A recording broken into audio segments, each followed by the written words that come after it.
Первый этап снятия введенных из-за коронавируса ограничений начался в Якутии. В первую волну попали представители малого и среднего бизнеса. Это спа-салоны, парикмахерские, ателье и салоны красоты. Как пережили трудные времена представители этого сектора, расскажет мой коллега Дмитрий Тымыров. Первый рабочий день как праздник. Открытию салонов красоты и парикмахерских рады не только сами предприниматели, но и жители столицы.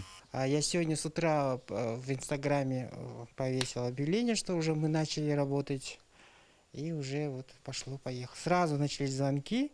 В основном, конечно, постоянные клиенты. Я очень рад, что вместе с внуком имею возможность первый день работы парикмахерской прийти и освежиться. То есть это очень долгожданный момент. И я этому очень рад.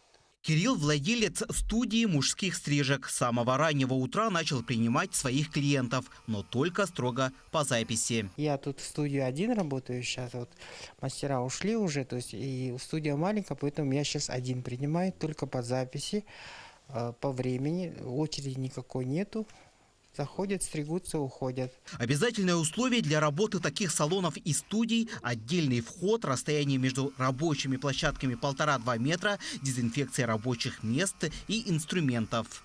У нас инструменты обрабатываются в специальном растворе, вот, СТВДС. Потом они проходят очистку и потом стерилизуются в ГП-10, сухожар. А потом после каждого клиента мы включаем кварц-лампу. Во время ограничительных мер в связи с распространением COVID-19 многим пришлось нелегко, но унывать они не стали. Кто-то обновлял салон, делали ремонт, а кто-то проводил мастер-классы через социальные сети. Во время пандемии мы занимались обучением наших учениц по лечению волос. Это был у нас кератин волос и ботокс волос. Мы проводили то же самое, как мы проводили до этого у нас в салоне, но в онлайн времени. Я был занят тем, что проводил производственную практику студентов техникума реабилитации ребят с ограниченными возможностями. То есть там и учатся студенты на парикмахера, ребята. И вот я с ними занимался, конечно, онлайн, по скайпу мы занимались.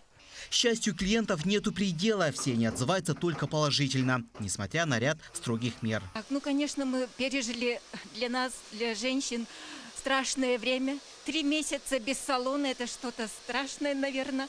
И сегодня мы очень рады, что наш салон «Облик» открылся. Первый день мы сразу записались, в числе первых, еле пробились.